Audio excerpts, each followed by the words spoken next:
Hello Music of the Future, this is Theo Adler and thanks so much for having me to talk about my debut EP Revealer, which is my first published record and it released on November the 10th this year. So I just wanted to talk about some of the inspirations behind the album, whether that's the lyrics or the music, and a little bit about the process. So I wrote some of these songs just before I'd met the producer Luke Potashnik, who was living in London at the time, and we had a great fit in terms of our sound and our connection and really got on. And he was buying a studio in Somerset called the Wall Hall, which has seen a lot of really amazing musicians go through, and when he asked if I'd be interested in making the record down there, I immediately was like, absolutely, let's do this.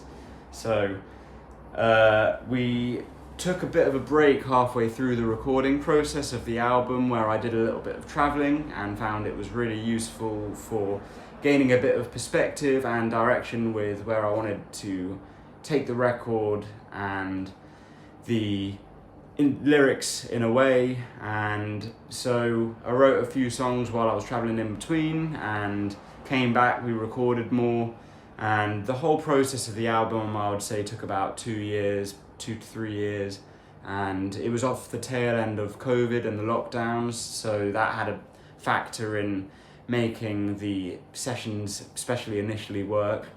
And it was a really exciting process throughout.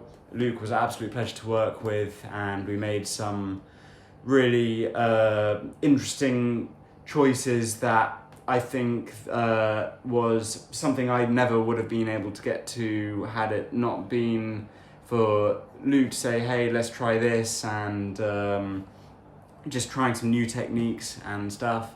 I was producing a lot of music before then, and so it was interesting to collaborate together with some of these ideas with such an amazing producer such as Luke.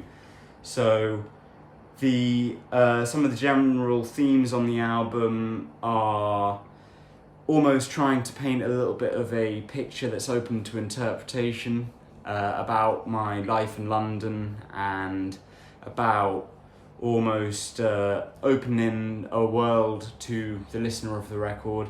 And in terms of genres, spanning stuff like alternative rock, Brit rock, neo soul, bit of bossa nova, down tempo, hip hop, and elements of stuff like funk. So yeah, just all of the stuff that I really loved to do when I was growing up. And yeah, I just had an absolute blast making this record. And if you want to hear this record, I would so appreciate you going and checking this out. It's available on online stores, and just give me a Google. So yeah, thanks so much, Music of the Future. I'm going to play a song for you now called What Do I Say?